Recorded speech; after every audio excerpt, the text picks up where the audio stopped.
Hi, everyone. Hi. Hi. Hi. Um, Hello. hello. For everyone out there in the Zoom ecosystem, thank you so much for joining us. I'm Jess Weber. I'm the president and interim CEO of Creatively, and we're thrilled to have you all here for today's Creatively class, which is discussing how to start your creative career successfully. And super excited to have this wonderful group with us today. We have Dani State, who actually started her career as a creative and now flipped to the other side of the conversation and is a design recruiter at Canva. We also have Melissa Battifarano, who an FIT graduate, I'm sure like many of you in the audience today, and is an accomplished creative director and head of design in the fashion space. And Abby Morgan, who multi-hyphenate founder, CMO, who has worked across a variety of industries. So based on their backgrounds, which we'll get into a little bit more, I think we're going to have a pretty dynamic and substantive conversation today.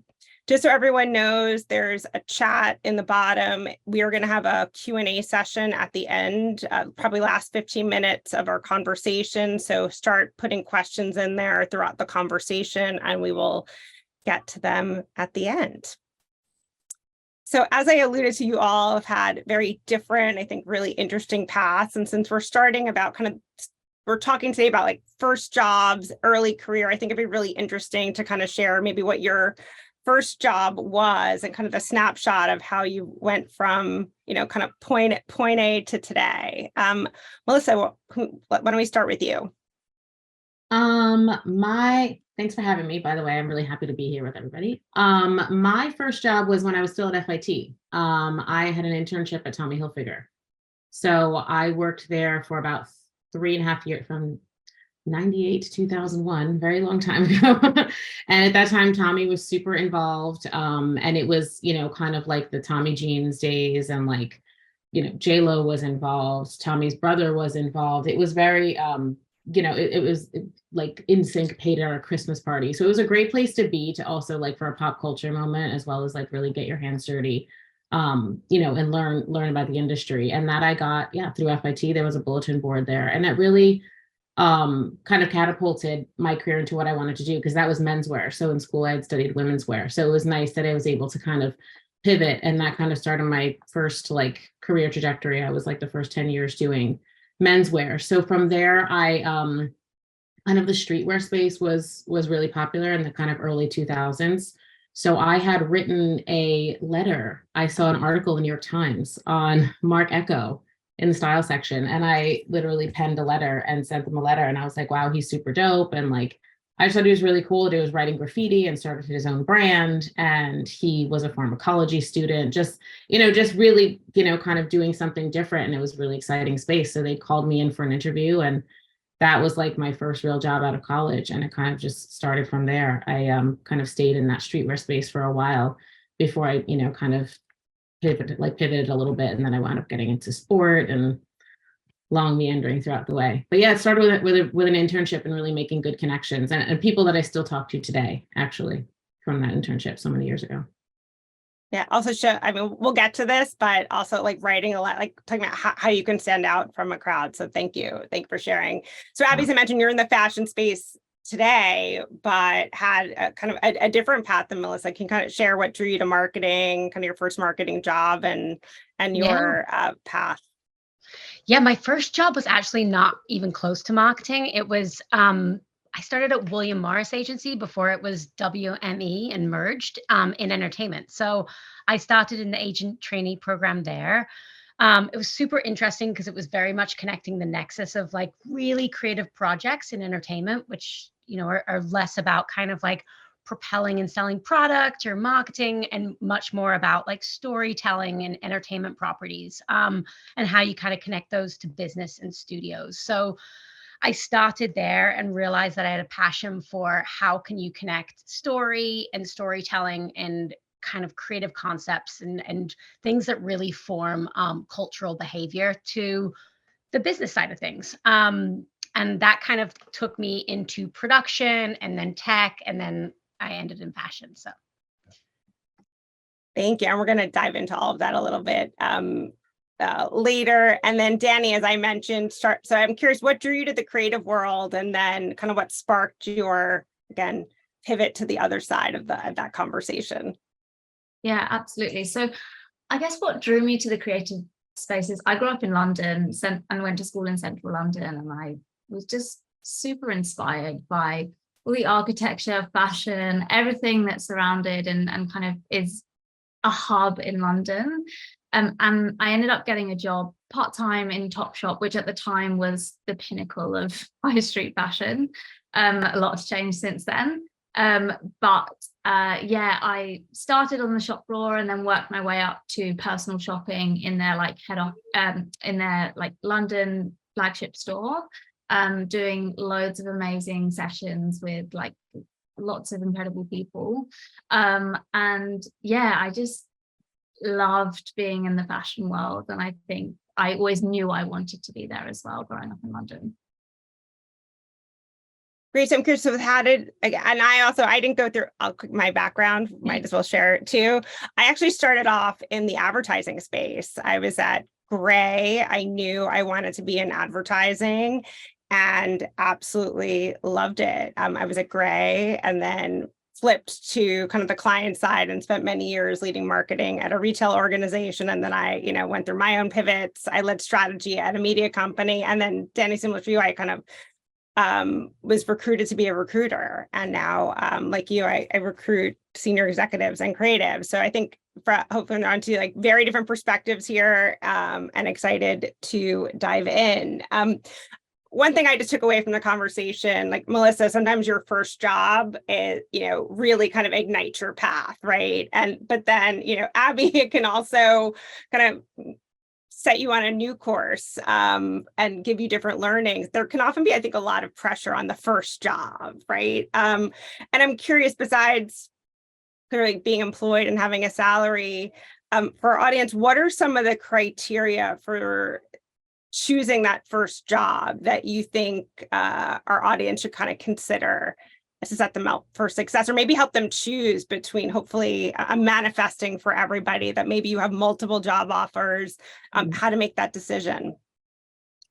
I mean, for me, I guess it's important, but it's not super. Right. I say, like, it's important, but it's not like, oh my God, I made the worst decision. Like, you can always do something else. You know what I mean? Like, my first job just happened to be great. And from there, I was like, wow, I think it's because I saw some friends of mine making career choices, for example, working at license companies or, manufacturers that want brands because they might have paid more, things like that. Or, like I was a little bit more of a risk taker because I was passionate about what I was doing. And to me, it was cooler to work with artists than be like, oh, I need to work at a Calvin Klein or like a bit, but through the trajectory of my early career. So I think you have to just do what feels right for you, and you can always change and do so. You can reinvent yourself, as long as you have the skills and the acumen, and I think it's all about making good relationships. Again, because I had people like from when I was 18, 19 that just I really like them, they really like me, and always like open doors for me. So I think that's the most important thing, like really beef up your network wherever you're at with good people. Yeah, I couldn't agree more. I think you hit the nail on the head, Melissa. I think also we do put so much emphasis on that first job, or it can seem intimidating, but it's also like, it's really great for me, it was really great to learn what I liked just as much as what I didn't like. And I think that is something to kind of really take into, like, it's okay to pivot. And it's also really great if you land your first job, as you were saying, Melissa, and you realize like, okay, I mean, you still pivoted, but you were like, I really like this. Like, my skill set is perfect for this, and I want to continue to go deep and hone in on that skill set. But to me, it's like, it's so personal.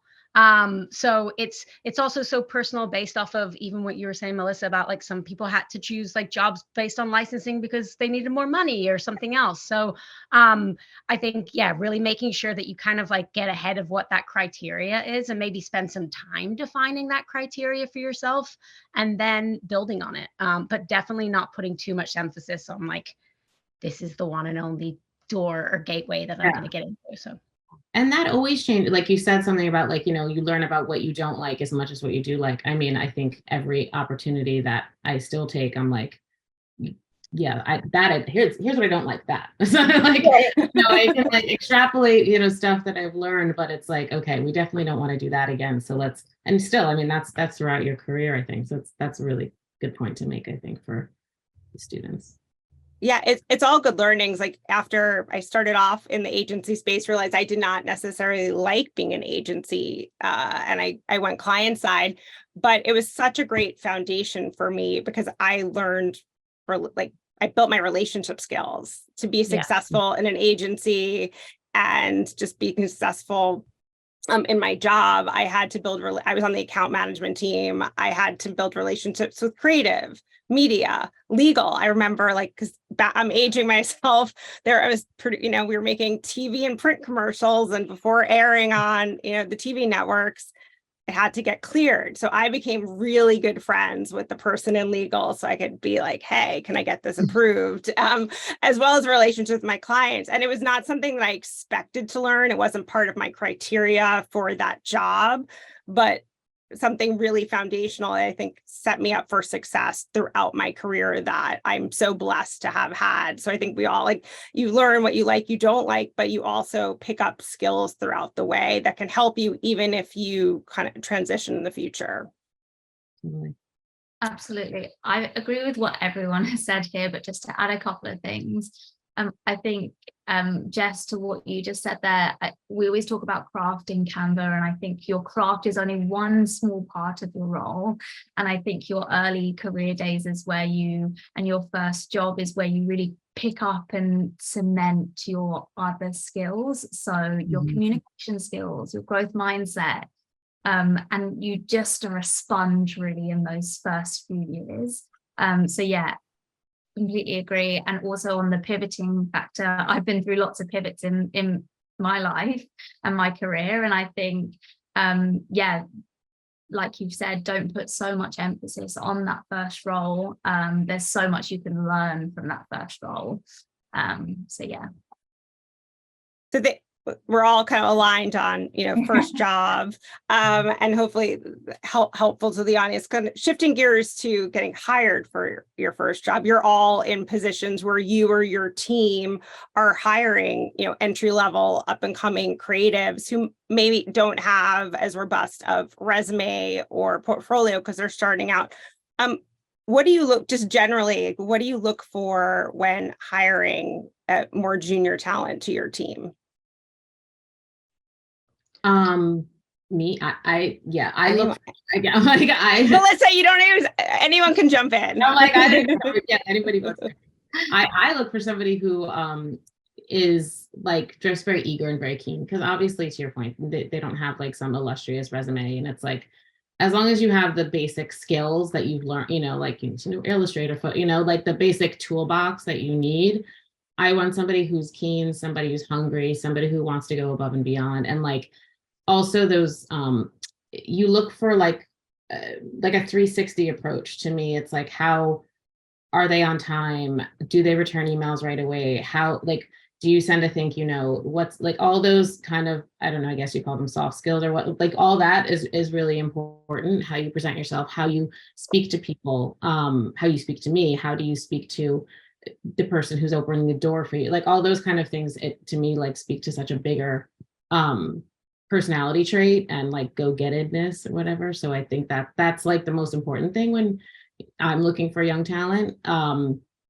Yeah, and somebody who has an opinion, but also is very willing to listen as well. Because I think that's something with some young people, that they kind of just like, I want my opinion heard. That's great. I definitely want to hear your opinion, but also sit back and listen to everybody else in the room as well. Because you're gonna come in like guns blazing, which as you should, but listen to everybody else in the room too, and learn, and then then give your opinion. Like, we all are here for a reason. So I think it's that kind of, and super positive attitude.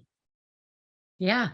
I mean, following Melissa is easy. No, I feel like I think the biggest thing I look for is somebody who shows an adaptiveness and a willingness to continue to learn. So like being self-aware, curious, passionate, but also what you said, Melissa, like seeking like feedback from others and being open to that feedback and being collaborative on that feedback, I think is really important. I do find that sometimes to be a sticking point with some younger, very maybe newer creatives on the team, is like the best ideas are built when we all collaborate. And the best ideas come from everybody has different perspectives, and that's like really beautiful. And that team mentality is what makes the idea really, really strong. So I think that that's something that I really look for, is like that open and willingness to take feedback, communicate, and self-awareness to understand that feedback, and then like kind of lack of ego to build on that feedback as a team, and build really incredible campaigns, projects, things like that. 1000%. Because it's not like just piggybacking that. It's not like, oh, this person's going to take the credit. It's always a team effort. And I feel like that's something as a young professional, you're like, oh, I want to be recognized. I want to be noticed. Well, if you're doing the work, you're going to be recognized. You don't need to like wave a flag. People will see it and they'll know who's the cream rises to the top, right? So like that collaboration is, super important. Yeah. And I also think, just to add to your points as well, it's how they think through things, and just seeing their thought process around things as well. It's thinking through in a logical fashion, and just demonstrating, like you've said, that growth mindset and that willingness to and openness to feedback. I think we love feedback at Canva, and it's something that at every level, at every stage of your career, you'll probably get on a daily basis. So yeah, starting early and being receptive to that is really important. Something I just thought of, like one of those great kind of lessons learned that I had early in my career was always try to come with a solution. Like clearly, when you're starting up your career, you don't know everything. And Melissa and Dani, to your points, you need to take that feedback and learn. But I think oftentimes people feel like, oh, well, let me ask for help, or like I have a problem. And I always feel like oh, Abby, can you help me? Or Melissa, I need your help. Like to me, even if it's, having that effort to try it yourself first, to say, I'm like, Dani, here's the problem I had. Here's how I want to approach it. What do you think? Right? Trying to synthesize and show that you're thinking things through and showing that you're taking the feedback. Even if you end up, not being right or being on strategy, that becomes such a great learning moment. That's something that was instilled in me early on in my career, that I see some people don't do it. And they're always like, oh, can you do this for me? Because I know you're going to give me feedback. So it's really understanding that nuance, I think, is really important. Yes. Oh, sorry. Oh, yeah, go on, Dan. Oh, I was just going to say, it's the same as a blank page. When you have a blank page, it's so hard to think about solutions. But if you come with some solution, then it gives people the opportunity to build off that. So we always say solutions, not problems. So love your point, Jess. I love that. I was just going to add too, it's like, I also try and tell the team, it's okay to be the beginner. Like, it's okay to make a mistake. It is, we have this, sometimes I think the culture of like, oh, we can't make a mistake. And it's like, no, we learn from mistakes. It's great sometimes to make a mistake, because that's how we can learn and open up and see like, oh, there's an opportunity here. Yes. And not to get too, I know we're going to go off on tangents with this group, but which is a great thing. Also, I think to that point, if hopefully you have a job where you have a great kind of supervisor and mentor in your team, but I think it's also great to kind of seek out other people to learn from while you have this opportunity. Like Melissa, she was exposed to so many people at the company. Everyone likes to talk about themselves and give advice. So another kind of to reach out to, which you'll learn to, so if there's someone sitting in a different department, just going over to them and saying, hey, Abby, I'd love to learn about what you do. Like, I'm on the copywriting team. This is a horrible, I'm a copywriter, and you are the business person on the marketing side. I'd just love to understand like how your world works. Just gaining that perspective is it's always helpful. And it also comes back to building those relationships from the beginning. And I think people are sometimes, depending on the culture of the company, might be hesitant to ask or afraid to ask. The worst that can happen is someone says no, but it's like taking advantage of the fact that you are a beginner And as people usually come from a great place and they love to help. It's an opportunity to kind of expand your knowledge base and grow. Agree. So getting back to, I think, what's probably on everyone's mind of, getting hired, looking for a job, getting a bit more granular in terms of, portfolios and resumes. Maybe we'll start with portfolios. Any tips for helping a portfolio, stand out or help you get hired for a specific job? I will chime in here. How did you two start? And I'll say, first of all, if you didn't get a chance to join the workshop yesterday, I've heard it will be up on the Creatively YouTube in the next couple of days, I think. Yes. So jump on, because it's a deep dive into your portfolio and also how to use Canva for your portfolio as well, because I can't say it enough, but just Canva is an amazing tool to make your portfolio stand out. But a couple of key things that we talk about in the workshop yesterday is really consider who is viewing your portfolio. They are super time poor. So it's really, really important that you surface that key information and tell your story. So really recommend making it very skimmable. Get all that key information to the forefront. And then just another thing which I think is really important is adding in moments of delight. So how do you make your portfolio more than just what is needed and expected? Add in those real special moments that build that connection with the people that are viewing your portfolio so that you stand out, because there's going to be so many people applying for roles. So yeah, it's really those special moments. So for example, at Canva, if someone has used one of our features in a really interesting way or has been really specific about the role that they're applying for on their portfolio, and tailored that to the role or Canva. I've seen a couple of talking presentations, for example, using Canva and explaining how they did their process. And I think that's just such an amazing way to add that extra spice in there and make you stand out.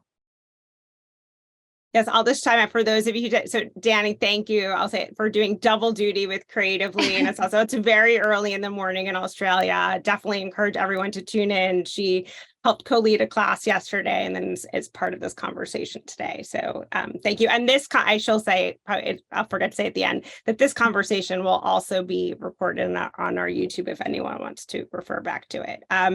But Abby, Melissa, any other perspectives or kind of points of view to add on making a portfolio stand out?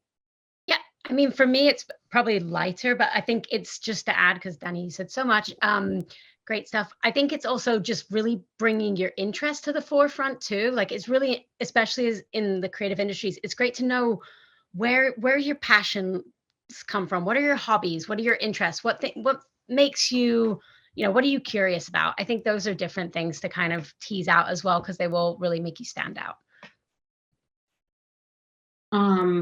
I think for me, I mean, Dani, you were very super thorough with an online portfolio and stuff. And I think what I would like to touch on and something that I still do and kind of forgot about doing and just recently did, is we used to call them croquis books, like a sketchbook, like an actual, here's some tear sheets, here's some hand sketches.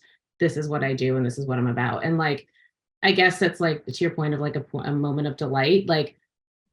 I don't care who you are. Nobody loves more than going through somebody's sketchbook and looking through fabric tears and little trims and things that you created, Polaroids, whatever it is. Like I said, I just did it for a huge celebrity client. We had a lunch and I was like, oh, these are some things that I put together in a sketchbook. And they were like, oh my God, wow, you cut this out? Yeah, I printed out pictures and cut them out. It's really crazy. But as opposed to also, of course there's my website, which is crispy clean, and that's great too.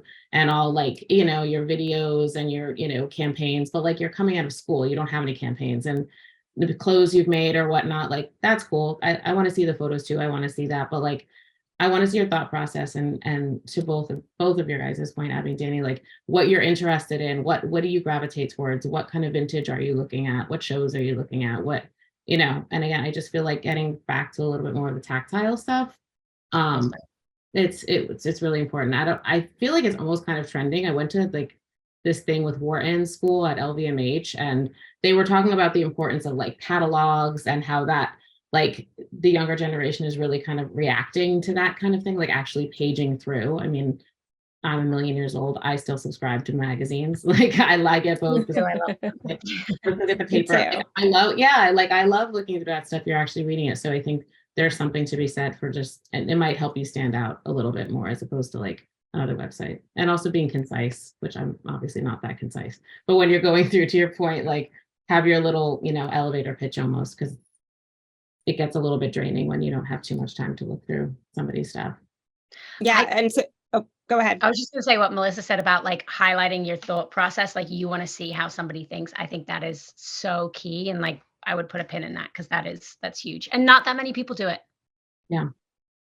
Yeah. So two things I thought of while I was listening to the three of you is just authenticity. Like Melissa, I think your sketchbook and everything, like, I feel like that's something that is just you do anyway, or and it felt like authentic to you. Like, I don't want everyone to run out and buy a sketchbook right today. And maybe, no, and I must say, but like, it's also like what I think that the takeaway here is like, what's something that's unique and special to you? And it might be, okay, here's something that I like to do to inspire me, whether it's a sketchbook or I do voice memos. I hear like a voice memo on my iPhone, like that sparks your creative process, and sharing that, right? Because that's what makes you unique and different. That was just one thought I had. The other, I think it was Abby, about kind of the elevator pitch is figuring out what your narrative is and making sure that's understood. I think it's really easy to look through someone's resume or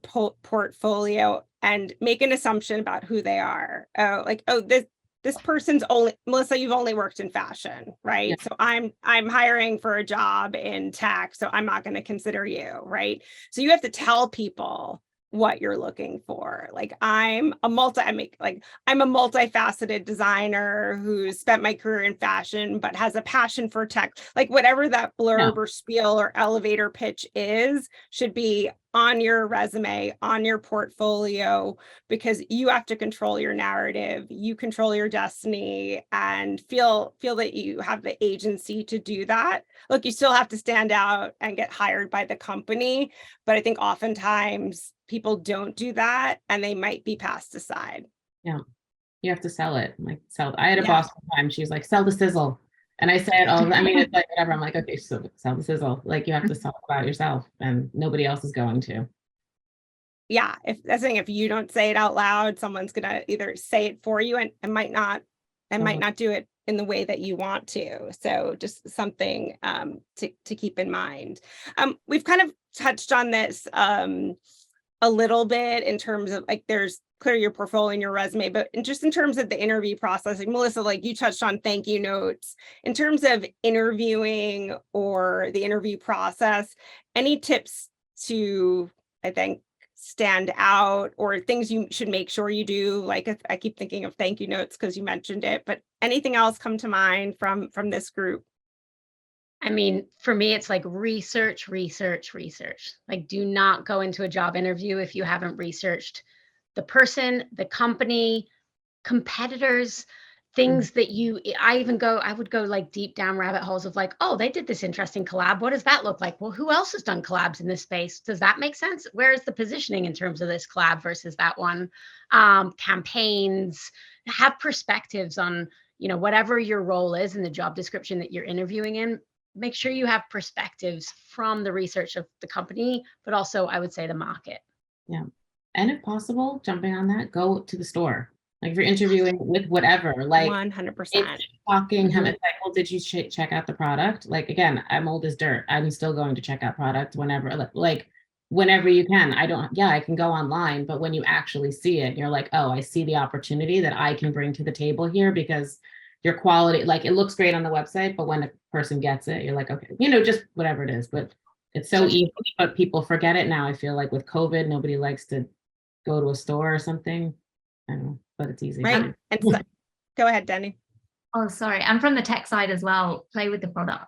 Play with all the features. So similar, but make sure you familiarize yourself and have an opinion on it as well. What do you like? What do you enjoy? Like what's interesting to you? Where could there be a potential improvement? Like try and have some sort of thought process on it. Keep it positive. But yeah, have a think on it. Yeah, especially too, like there's depending on where you're interviewing, like public companies, like I'm not suggesting that everyone reads, you know, like the full annual report, but there is so much information available. And I also find it impressive, especially in the creative world, when you do have a perspective on the business and the business dynamics. So even Googling like what from an overall perspective, especially in this economy, like what's going on in the business, right? Is their revenue going up? Maybe their revenue has been stagnant and you have an idea to help fix that. But just having a general idea of the business and how it's doing and who the executives are before you go in beyond the person you're meeting and kind of beyond your role, it's a way to stand out, and it's, you know, super impressive. Totally. All that stuff, like, again, I just feel like since, like, I don't know, print media is not such a big deal anymore, but when I was at FIT, it was like you could get WWD, like, and it's like, oh, that's so fuddy-duddy. No, it really is important to read that stuff, to your point, picking it, like trade papers, BOF, Wall Street Journal, whatever it is, like staying aware of, you know, again, people at the top of their game, and again, the competitors, but like actually reading and staying abreast of the business that you're in, whatever it is. Yeah, and that's I think a lifelong lesson and something you should do, and like subscribing to newsletters. And if you don't know what those are, like ask someone, right? That's a great, you know, question of your kind of alumni group or just people, you know, like, what do you read? Right? Mm-hmm. What should I subscribe to? I know every more I get like you know, a variety of, I subscribe to WWD, always wonderful. Like Wall Street Journal, I get this email called the Broadsheet, all about it's published by Fortune about kind of women leaders. And it's just figuring out what the other people in your world are reading and digesting so that you stay in the know, and you're kind of ahead of the game. I love podcasts as well. What, I'm sorry? I love podcasts. Yeah. Any podcasts as well. I feel like we often get candidates that come and they're like, oh, I heard Melanie, our founder, speak on this podcast. And I think that's always a really lovely touch, because it takes time to do that stuff. And it takes an interest as well. And it shows an interest in the wider industry, as you're all saying. Yeah, and so many people do podcasts now. Oftentimes you could be interviewing someone who has done a podcast or done a class like this. I think you should always be doing research on the person, but I remember there's someone I was interviewing with who there were so many videos and podcasts. I listened to everything. It also just helped my nerves a little bit, where I felt so comfortable. Like I kind of knew this person. I knew how they spoke.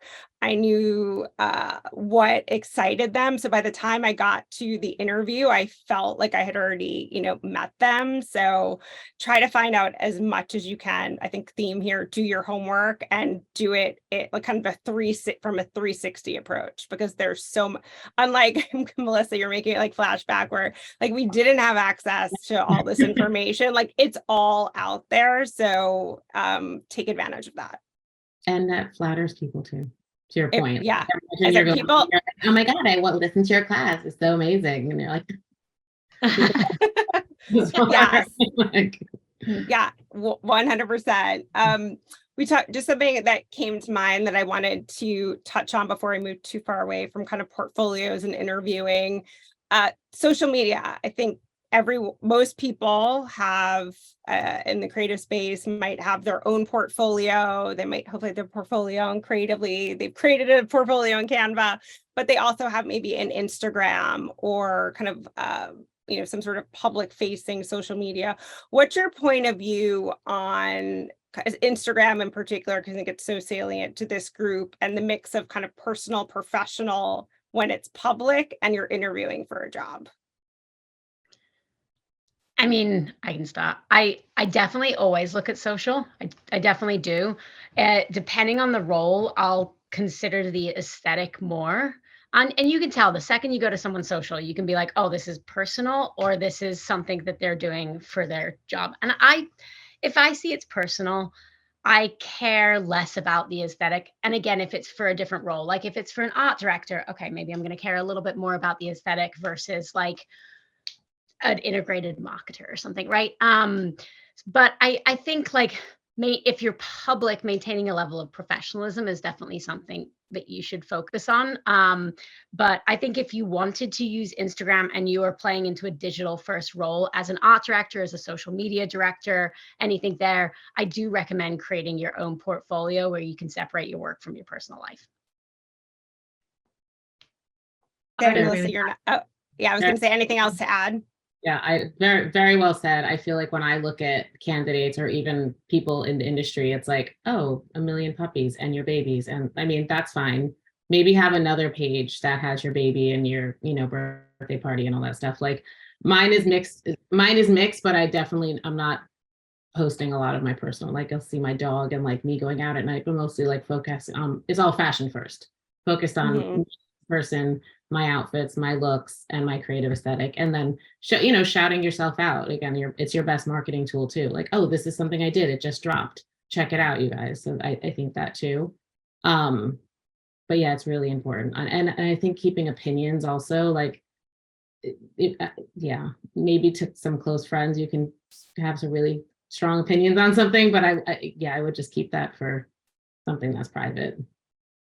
Yeah, and just be mindful, that like I always, regardless of the role and level, like when I'm on the flip side, when I'm interviewing someone, like I look up their social media, I Google them. And so just be cognizant that that's happening. And if there's, anything you wouldn't want to share publicly, and you're actively interviewing, just, I think, revisit it and make sure that you feel good about it. It's now attached with, like, I was interviewing for something at Aritzia, whatever, and whatever was copied on email, and it was like, here's her resume, here's her website, and here's her Instagram. And I was like, oh, that was the first, and I knew people were looking at it, but that was the first time I had seen that. Because normally I feel like it might be your LinkedIn or something else. And I was like, oh, they're really watching the Instagram now. I take a slightly different stance on this, actually.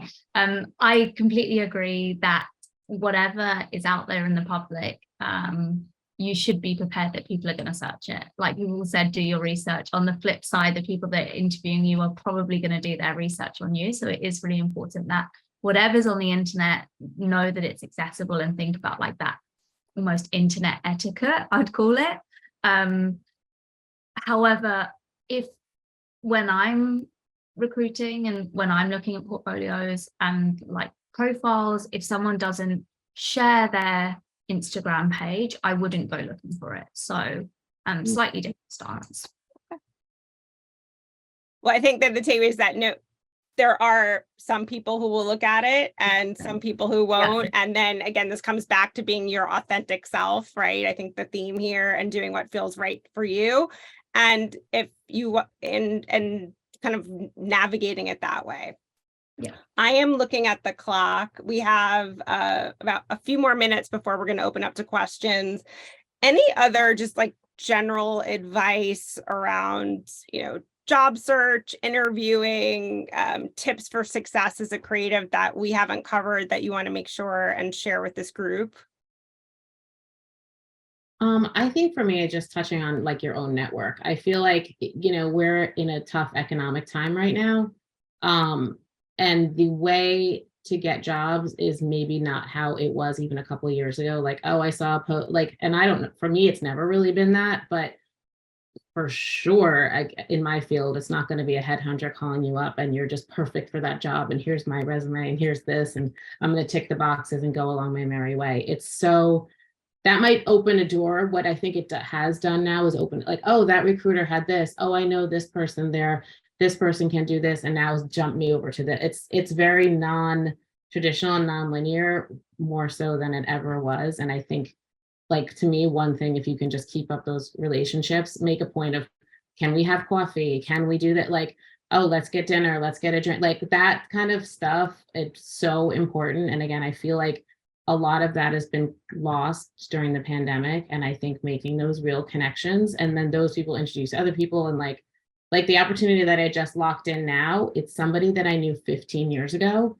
Wow. Who started A Life. Like I used to walk my dog past A-Life and like hot boys were in there and I would just hang out.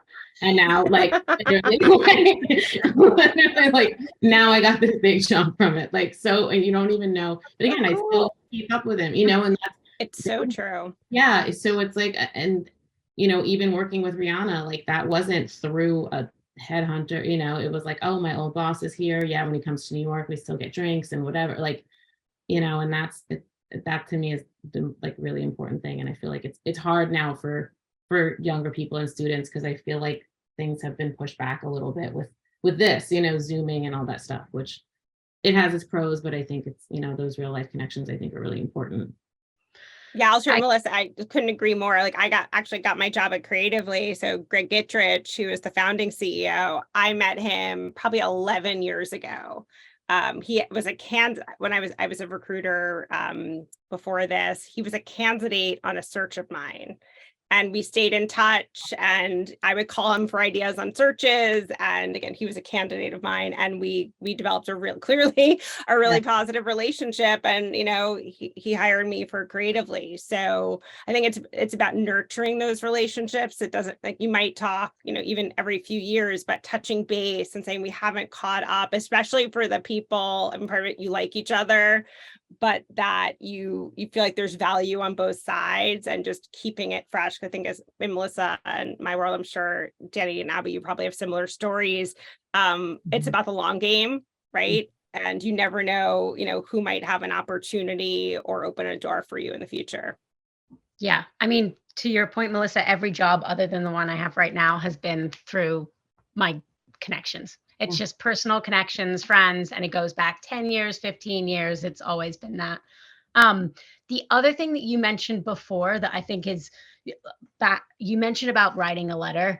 I do still think, so I've hired 2 people, one at Free People and then one at my company Cup, who cold emailed me. And one was a DM, and she said she wrote about how the product at Cup had literally made her like look and feel differently about herself. And she wrote this like the most beautiful DM that was like so true to kind of what we were trying to get to with our positioning and who we were and the company. And I was like, you have, and she was an intern, and I was like, you have to come and work with us. You're absolutely incredible. And now she's like running social media at Cup. And then another one wrote to the founder at Free People, and with a similar story, was just so passionate. So I think if you have that passion and you create like a vision board or whatever it is of like your top 10 places that you want to work, like research them and then just reach out cold. It's worth it. Absolutely.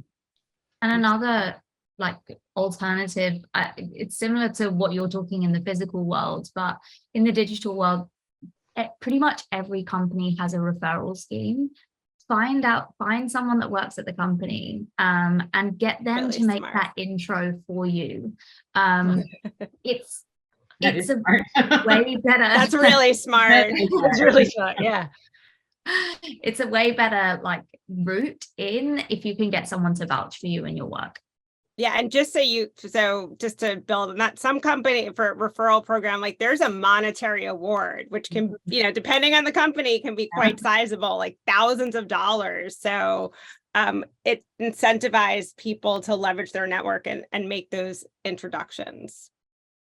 And also can be, you know, fruitful for you once you get the job and you can refer all the other people and literally pay it forward. Yeah. All right, Lindsay, I know we're kind of over, we've got about 13 minutes left. So do you want to kind of jump in and share some questions?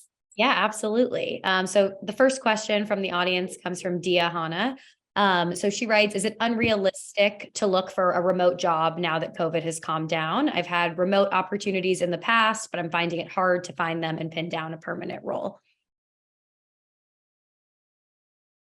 No, I don't think I'll do it. I think many companies are still 100% remote. Some are hybrid. Clearly some are returning to work, but I think there's enough companies that are still 100% remote that you should continue. If that's what you want to do, you should continue to look for that as part of your criteria. and not all companies will advertise it actively that they are remote. So it's worth making that intro and finding out before you make an application. So maybe you could reach out to someone on the hiring team or the recruitment team and find out what their policy is, because it's different everywhere and they may not advertise it. Great. Okay, cool. The next one comes from Gabrielle. She's asking for advice for those of us who have only freelanced creatively, but worked in other industries like nonprofit for me, trying to make that transition, especially as a woman in my 30s who feels like they want creatives who are fresh out of school.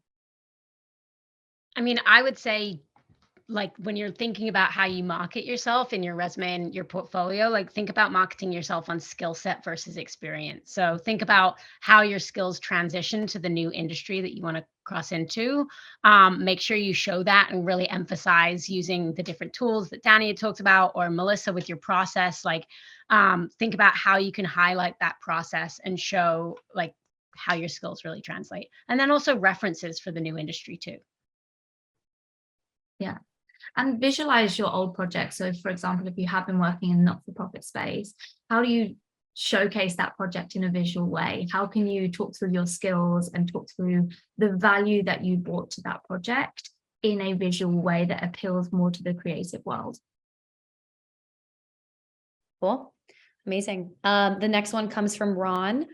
So he asks, as recruiters and creatives, how important is building your personal brand first versus getting your foot in the door and looking for an internship somewhere? I don't know, as if somebody just coming out of school, that your personal brand means so much. I think it's more your hobbies and your interests. Personally, I think you want to showcase your skill set, your hunger, your, desire for the job, for the opportunity, for this career trajectory. And then your personal brand kind of comes as you gain those experiences and opportunities and really learn more about yourself. I just personally, I don't know how strong your personal brand can be when you haven't had to, outside of school, unless you're actively working, on whatever it is, creating a line or whatever it is whilst you're in school, which I think is a little bit challenging to have a personal brand, as it were. Agree. Great. The next one comes from Carolyn.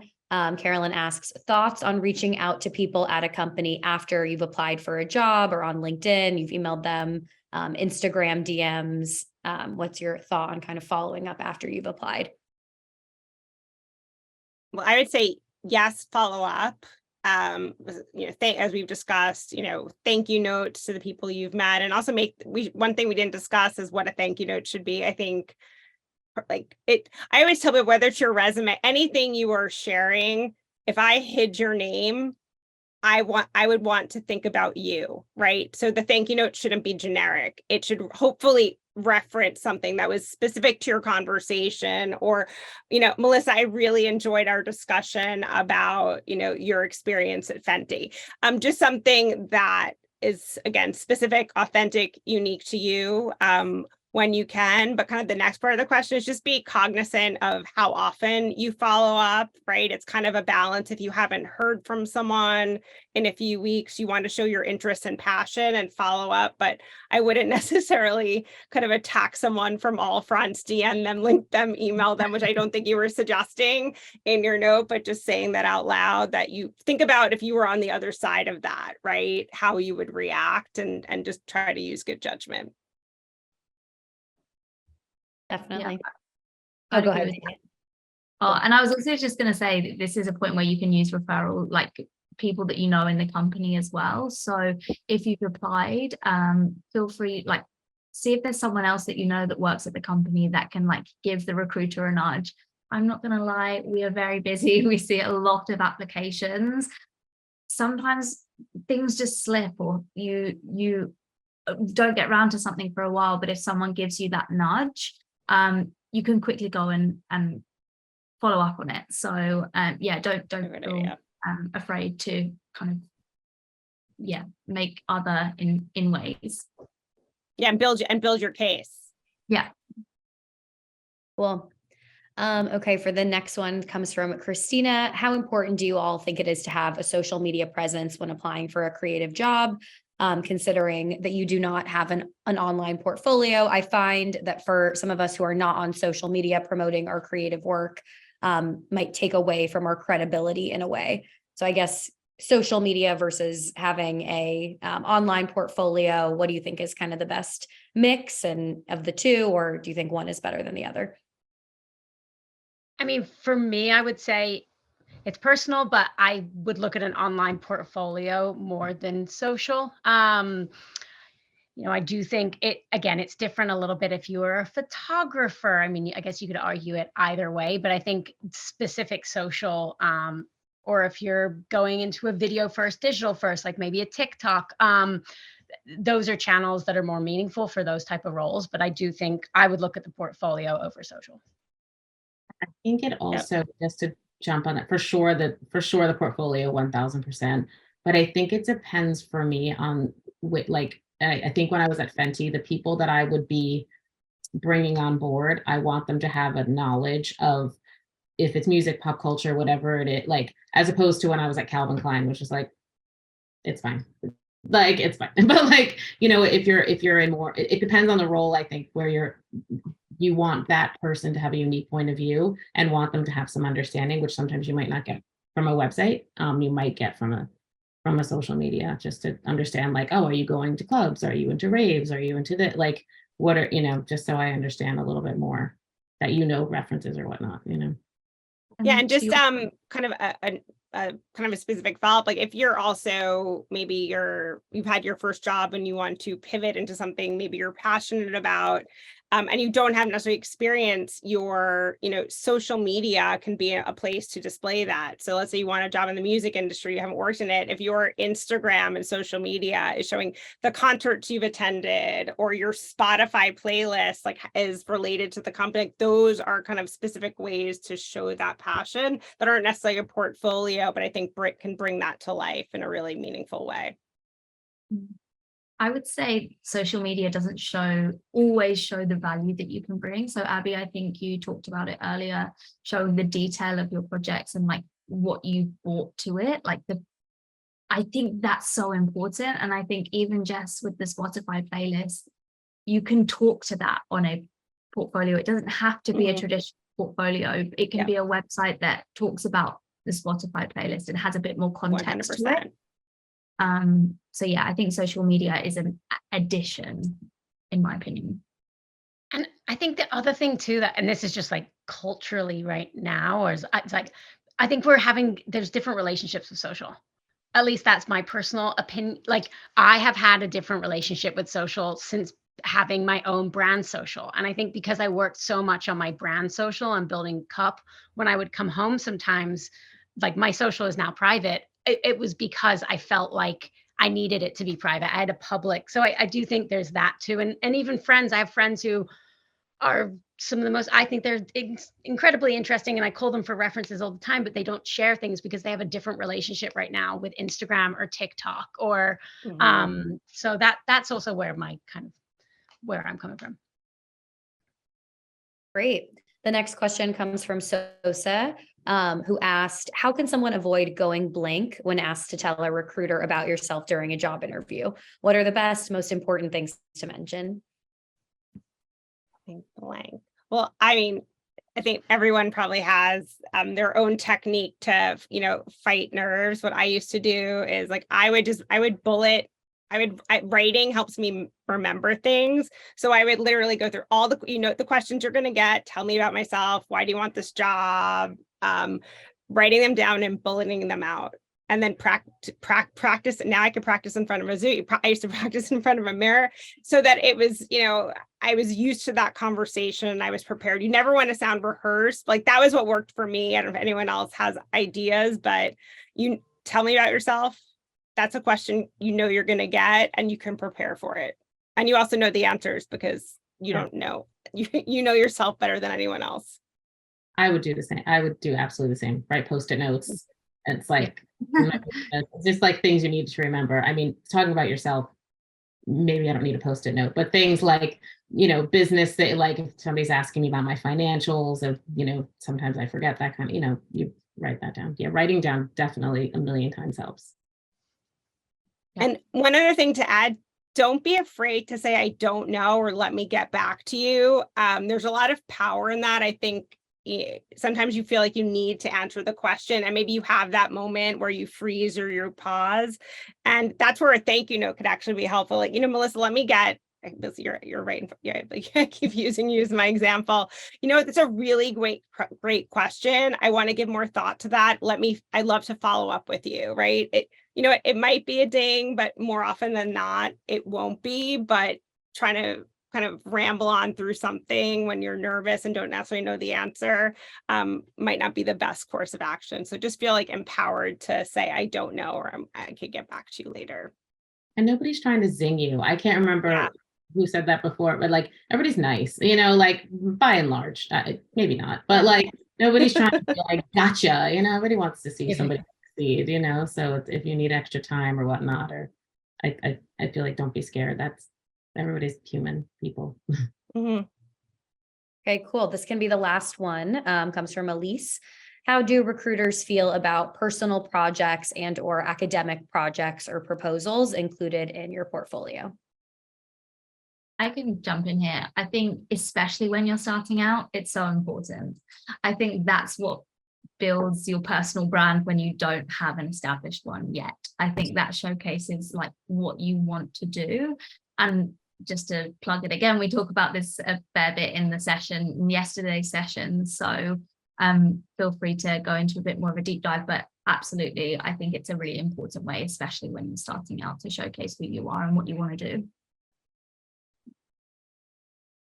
Well, Lindsay, do we have time for what? If we're 5:59, do we have time for one more? I know there's a lot of questions we didn't get to. We can see about this one. I'll see if anyone here can answer it. Do you have any experience relocating for a job? I'm trying to expand my work search and nervous about the rest of my life in ellipses. No, you can always come back to wherever you're from. Like life is long. I've lived in a bunch of different cities, and also like kept my place here. I mean, I was just working for 2 years in Italy, like do stints in Italy, do stints in LA, just living in hotels for months on end. And like, you absolutely should take those opportunities. And it's not like, I feel like when you're young, you're like, oh my God, I'm making this decision and now I did it and I can't change. You change. So, I mean, as all of us have said, you change, your career comes ebbs and flows, and it's like a babbling brook. It's never like a straight way. So just because you moved to Texas or something, there's no reason you can't come back to New York or can't go to London. You don't know where it's going to go, and you have to be open to opportunities. Yeah. And oftentimes just life, it gets more complicated to relocate as you are further along in life. So, I mean, 100%, if you have the freedom to relocate, do it, have that experience. Maybe you'll fall in love with the place, maybe you won't, and you can move back. But I recommend doing it while you have the freedom to do so. 100%. Yeah. I moved to Australia with a backpack and nothing else. And it's partly why I pivoted into recruitment. So best decision I ever made. Great. Well, first, I know we're now a minute over, but that was a great question. For a huge thank you, Dani and Melissa, for such a wonderful conversation. As we mentioned, it will be available on our YouTube channel along with yesterday's session, all of our creative classes. I'm going to regroup with Lindsay if there's any kind of pertinent questions we didn't get to. We'll try to kind of share something via email, but feel free to email, I think, feedback@creativelylife if we didn't get to you, and we will answer your question as soon as we can. Thank you. Thank you, guys. And good luck to everybody. Yeah, good luck.